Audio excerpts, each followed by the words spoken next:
नमस्कार दोस्तों, स्वागत है आपका मेरे साथ। मैं हूं आपके साथ मुकेश उपाध्याय। और दोस्तों, आज मैं आपके सामने लेकर आया हूं एक ऐसा खुलासा, एक ऐसी स्वीकारोक्ति और एक ऐसी राजनीतिक सच की कहानी जिसे सुनकर आप हिल सकते हैं। जी हाँ दोस्तों, 2019 के लोकसभा चुनाव का एक चौंकाने वाला सच 6 साल बाद सामने आया है। ये खुलासा कोई पत्रकार नहीं लाया, कोई लीक डॉक्यूमेंट नहीं आया, बल्कि ये बात खुद कही है समाजवादी पार्टी के वरिष्ठ नेता और पूर्व मंत्री शिवपाल सिंह यादव ने।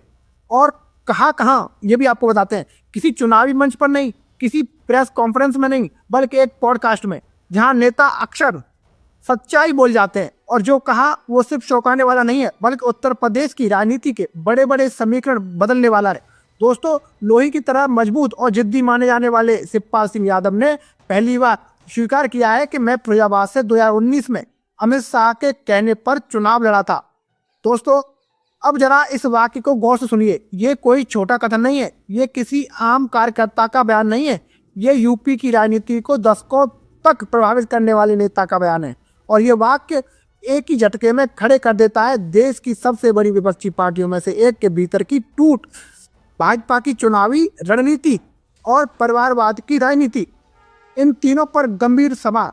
तो दोस्तों, 2019 का फिरोजाबाद चुनाव में एक सीट ने पूरे देश को दिखा दिया कि भाई यहाँ चल क्या रहा था। तो दोस्तों, अब चलिए आपको ले चलते हैं वर्ष 2019 में। फिरोजाबाद की वो सीट जो एक साधारण चुनावी मैदान नहीं थी, बल्कि दो पावरफुल यादव धड़ों की जंग का सेंटर थी, जहां लड़ रहे थे अक्षय यादव प्रोफेसर राम गोपाल यादव के बेटे और शिवपाल यादव मुलायम सिंह परिवार के दिग्गज नेता।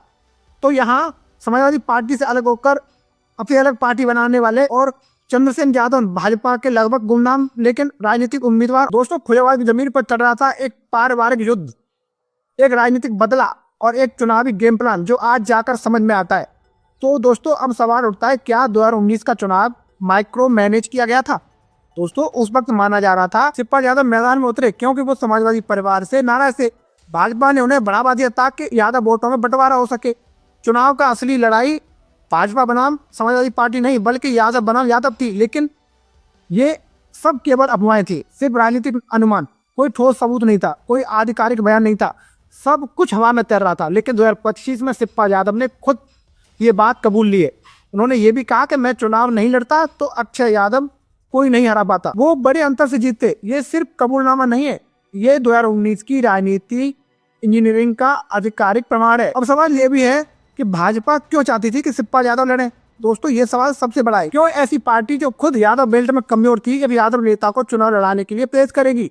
इसका साफ साफ जवाब है दोस्तों, राजनीति का सबसे पुराना फॉर्मूला है, वोट काटो सीट जीतो। 2019 में यादव वोट दो हिस्सों में बटे, अक्षय यादव समाजवादी पार्टी, शिवपाल यादव अपनी पार्टी से। और इस बंटवारे का फायदा मिला भाजपा के चंद्रसेन यादव को। अक्षय यादव सिर्फ 25,000 वोटों से हार गए, जबकि अगर शिवपाल मैदान में न होते तो ये अंतर लाखों में होता। यानी एक सीट, एक परिवार, एक टूट और एक रणनीति, सब कुछ पहले से तय था। तो चलिए अब ये भी जान लेते हैं कि शिवपाल ने पॉडकास्ट में और क्या कहा। दोस्तों, शिवपाल ने सिर्फ इतना नहीं कहा कि वे अमित शाह के कहने पर उतरे, उन्होंने ये भी कहा कि भाजपा हमारे परिवार की लड़ाई का फायदा उठाना चाहती थी। अब सोचिए, ये बात किसके मुंह से आ रही है? एक ऐसा नेता जिसने समाजवादी पार्टी के साथ दशकों तक राजनीति की और जिसके घर के लोग ही सपा के रीढ़ माने जाते हैं। इस बयान का मतलब सीधा है दोस्तों कि 2019 में सिर्फ चुनाव नहीं हुआ, बल्कि एक सोची समझी राजनीति की शतरंज बिछाई गई थी। अब सवाल यह भी है, क्या यूपी की राजनीति में सबसे बड़ा इनसाइड गेम था? अगर हम 1999 से देखें तो फिरोजाबाद सीट समाजवादी पार्टी की मजबूत सीट मानी जाती थी। 2009 के उपचुनाव को छोड़ दें तो समाजवादी पार्टी का दबदबा हमेशा मजबूत था। 2019 में अचानक भाजपा एक कम ज्ञात कार्यकर्ताओं को टिकट देती है, जो कि सामान्य चुनावी रणनीति से बिल्कुल विपरीत था। लेकिन अब समझ में आया, उस सीट को जीतना भाजपा नहीं, यादव परिवार की फूट जताना था। भाजपा ने सिर्फ चुनाव नहीं खेला, उन्होंने मनोवैज्ञानिक गेम खेला, पारिवारिक गेम खेला और अंत में शतरंज के घोड़े की तरह सीट पर कब्जा कर लिया। लेकिन दोस्तों, शिवपाल का ये बयान अभी क्यों वायरल हो रहा है, अब ये भी समझिए। जबकि पॉडकास्ट को 2 महीने हो चुके हैं, लेकिन वायरल अब हो रहा है। क्यों? क्योंकि 2024 के चुनाव से पहले शिवपाल ने मंच से सिर्फ इतना कहा था कि अक्षय के सामने चुनाव लड़ना मेरी गलती थी। लेकिन जो बात उन्होंने पब्लिक मंच पर नहीं कही, वो उन्होंने पॉडकास्ट में कह दी। मैं अमित शाह के कहने पर उतरा था। अब ये वीडियो इंटरनेट पर तेजी से वायरल हो रहा है दोस्तों, और ये आग की तरह चारों तरफ फैल रहा है। राजनीतिक गलियारों में हलचल है कि समाजवादी पार्टी के अंदर बेचैनी है। भाजपा चुप है और जनता सवाल पूछ रही है, क्या 2019 का चुनाव पहले से सेट था? क्या यूपी की सबसे चर्चित सीट एक राजनीतिक प्रयोगशाला बन गई थी? क्या लोकतंत्र इस रणनीति का शिकार हुआ? महत्वपूर्ण सवाल यह भी है कि 2024 उसके बाद इस खुलासे का असर क्या 2027 पर पड़ेगा? दोस्तों, इस बयान के कई गंभीर राजनीतिक प्रभाव है। समाजवादी पार्टी में एक नए तनाव की शुरुआत है। अक्षय यादव, जो पहले इस हार को पारिवारिक विवाद बताते थे, अब उनके पास एक नया नैरेटिव मिलेगा। परिवार के भीतर सवाल उठेंगे, नेतृत्व पर सवाल उठेंगे, भाजपा की रणनीति पर नई बहस होगी। अगर अमित शाह ने वास्तव में शिवपाल को उतारा था, तो ये सवाल उठेगा, क्या भाजपा ने विपक्ष को तोड़कर सीटें जीती? ये आरोप पहले भी लगाए जाते थे दोस्तों, लेकिन अब कबूलनामे के रूप में सामने आते हैं। शिवपाल के इस बयान से 2027 की राजनीति में नई हलचल पैदा हो गई है दोस्तों, क्योंकि 2027 में विधानसभा चुनाव होने हैं। शिवपाल का यह बयान समाजवादी पार्टी और बीजेपी दोनों के लिए चुनावी समीकरण बदल सकता है। युवाओं के बीच ये मुद्दा बड़ा बनेगा। क्या चुनाव सिर्फ जनता बना नेता है या नेता बना नेता? अब सबसे बड़ा सवाल, क्या लोकतंत्र सिर्फ रणनीति रह गया है? दोस्तों, एक सीट, एक बयान और एक चुनाव, ये सिर्फ एक कहानी नहीं है, ये इस देश की राजनीति का सबसे बड़ा सवाल खड़ा करता है। क्या मतदाता सिर्फ मोहरा है? क्या चुनाव सिर्फ खेल है?